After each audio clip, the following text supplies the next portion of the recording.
Coach, welcome to Louisville. Thank you. Pleasure to be here, and we're excited to be playing in the Sweet 16. Excited to be here in Louisville at the Yum Center. This is one of the homes of an ACC team, the Louisville Cardinals, and my Miami basketball team has played here exactly one time a year ago, and we're looking forward to getting our second opportunity to play against a great opponent in Villanova. Good deal. Thank you, Coach. Let's open it up for questions. Janine, right here in the middle.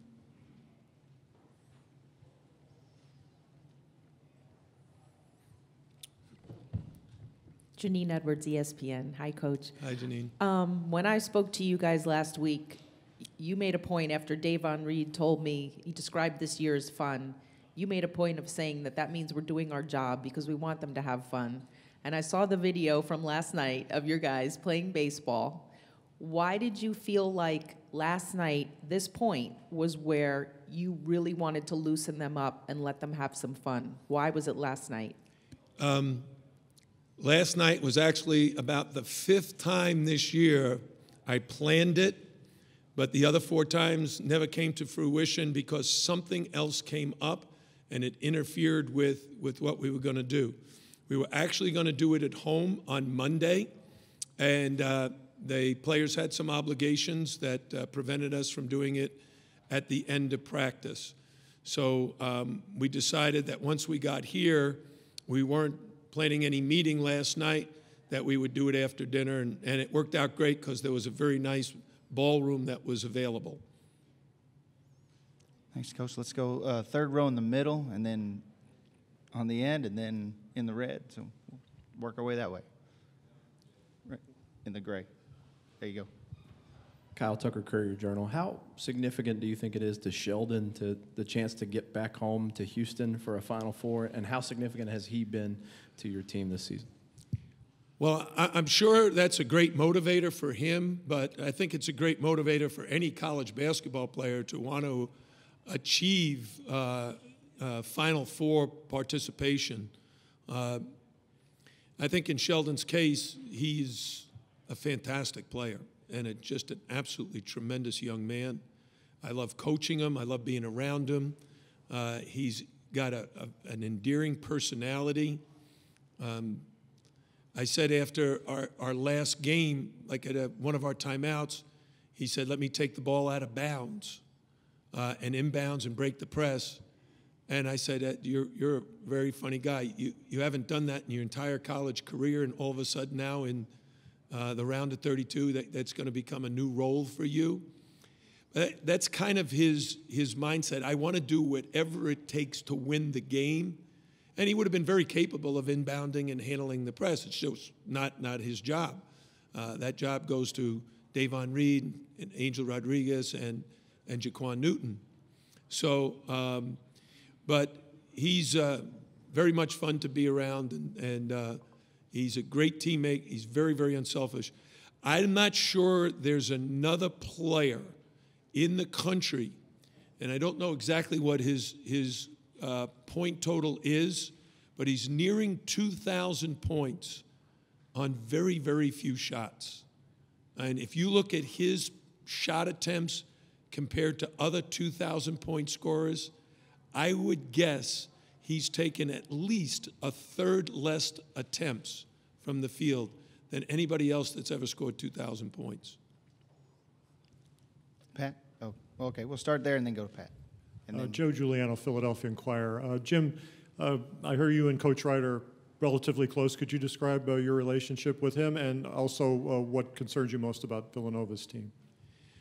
Well, I've known Jay a very, very long time, and we've been on trips together. We've sat together at AAU events, and I think he's just a tremendous individual, great coach.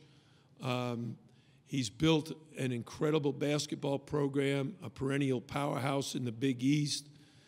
He has his team seated very high these last several years, number 1, number 2. They just done a great job.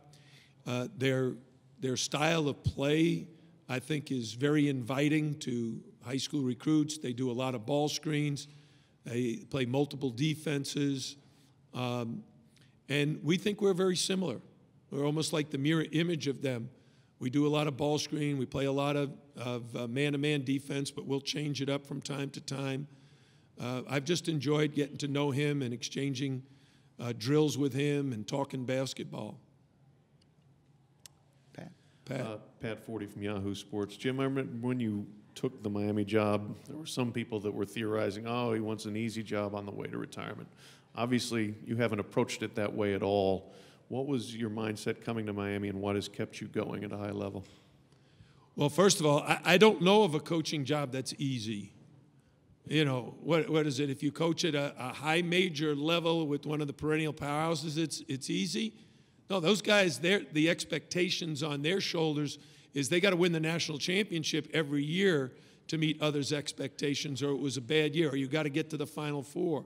If you're one of the Hall of Fame coaches who's built his career on annual success, the expectation is very high.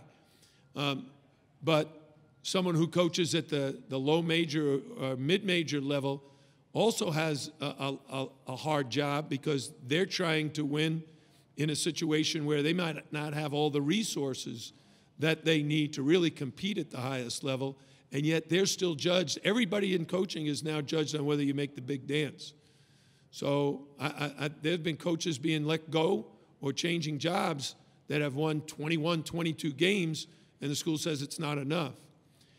When I accepted the head coaching job at Miami, it had always been a dream of mine to coach in the ACC. And there are very few opportunities, especially for someone in his 60s. And when the Miami job opened up, I called a couple of my friends in Miami who are very successful businessmen and very tied into the university. They're alums, and they know all the people on the board of trustees, and they know the president, and they put in a good word for me. And then Doc Rivers recommended me, and Arnie Duncan recommended me, and through Donna Shalala, President Shalala is a big Democrat, so Arnie helped me there. Sean Eichhorst, the athletic director, is from Wisconsin and went to law school in Marquette, so Doc Rivers' recommendation was hugely important. And then when my staff and I got there, we just felt like, right, we have a challenge. There are a lot of things we were told that probably couldn't accomplish. The first was we'd never be able to beat Duke or Carolina. Second one, we'd never be able to win an ACC regular season or tournament. And the third was we'd never be able to draw a crowd. Well, we've had, I would say, moderate success against Duke and Carolina. We have a winning record against Duke, and we're batting .500 against the Tar Heels. We've won an ACC tournament championship and a regular season championship, and we're now selling out every game. So we've accomplished an awful lot, but we still have a major goal in front of us, and that major goal when we came was to build a team that could win a national championship. Try to get a couple more in. Michael Presti, NCAA.com. 10 years down the road from George Mason, looking back over time, what do you think that meant to the tournament at large, just in the expectations of what schools could have? And secondly, what personally has it ended up meaning to you all those years? Well, I think Barry Collier said it best to me. Barry Collier is the athletic director at Butler University. He's the former head coach at Butler. And after we made it to the Final Four in '06, he told me, he said, listen, you've just broken the 4-minute mile barrier. Now there's going to be other mid-major programs that think they can get there. And sure enough, 4 years later, Butler not only made it to the Final Four, but to the championship game, and then repeated that feat in 2011. VCU did it in 2011, and Wichita State did it in 2013. So I think we created an expectation that just because you're not a high major program, that doesn't mean you can't compete with the big boys and get to the Final Four or even win a national title. And as what it has meant to me is it's been a tremendous milestone in my career that has created a lot of opportunities. And we've tried to take advantage of those opportunities, including coaching at the University of Miami. Tim, last question. Tim Sullivan, Courier-Journal. The four teams that are here are fairly upper-class dominated, and I'm wondering, from your perspective, what advantage does that experience bring versus teams that might have more NBA-type freshmen? Well, I know every team feels like they have NBA caliber players, so there's a lot of confidence in a player with that ability. But the experience probably makes you hungrier, especially for a program like ours that has never been to the Elite Eight or to the Final Four. So hopefully our guys are very hungry and determined to accomplish something that's never happened in our school's history. Coach, we got to let you go. Get your players in here. Appreciate your time. Oh, thank you, everybody. Thank you.